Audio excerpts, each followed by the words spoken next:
দুপুরে ফেসবুকে একটা শুটকির মরিচ খোলার ছবি শেয়ার করছিলাম। সবাই রেসিপি দেন। সবার জন্য রেসিপি নিয়ে চলে আসছি। শুটকিগুলো আসলে আমি আমার আম্মুর থেকে আনছি। আমি বাসায় যখন গেছি, আম্মু বলছে কতগুলো ফাইচ্চা শুটকি আছে, এগুলো কী করবো বুঝতেছি না, এগুলো কীভাবে কাটা বেশি। তুমি টেনশন করেন আমাকে দিয়ে দিও, আমি এগুলোর মরিচ খোলা করবো না তাহলে ভর্তা করবো। এরকম কাটাগুলো কীভাবে করবি আমার আম্মু আমাকে জিজ্ঞেস করছে। আমি আচ্ছা ঠিক আছে আমি করবো, তোমার জন্য কি করব ভিডিও করে নিয়ে আসবো, সেই কারণে ভিডিও করা।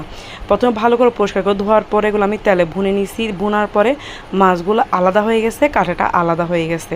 আমি ওইটা রাখি দিছি। রাখার পরে আর যে তেল বাকি যেগুলো তেল ছিল ওই তেলের মধ্যে প্রায় 15টার মতো শুকনো মরিচ, 6টা কাঁচামরিচ, তারপরে 8টা পেঁয়াজ, 10-12টা রসুন সবগুলো তেলে ভুনে একটু নরম করে নিছি।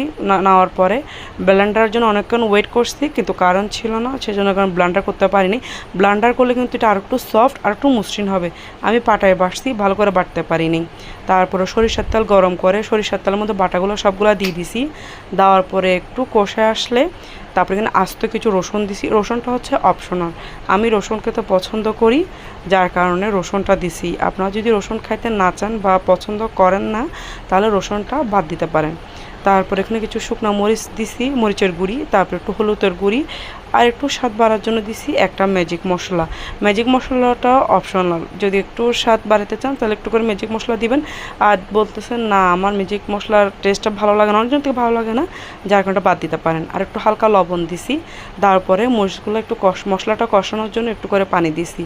পানি দেওয়ার পরে একদম পানিটা শুকাই ফেলতে হবে। পানিটা শুকানোর পর আমি একটু করে ধনিয়া পাতা দিছি। পানিটা শুকায় একদম তেলটা উপরে চলে আসবে মরিচ খোলা।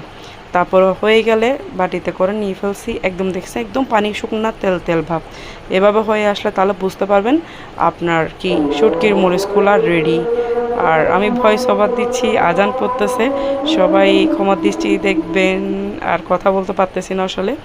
আর আজকের জন্য ভিডিও এতটুক। সব ভালো থাকবেন, সুস্থ থাকবেন, আর পাশে থাকবেন। ভিডিও লাইক কমেন্ট শেয়ার করে। আসসালামু আলাইকুম।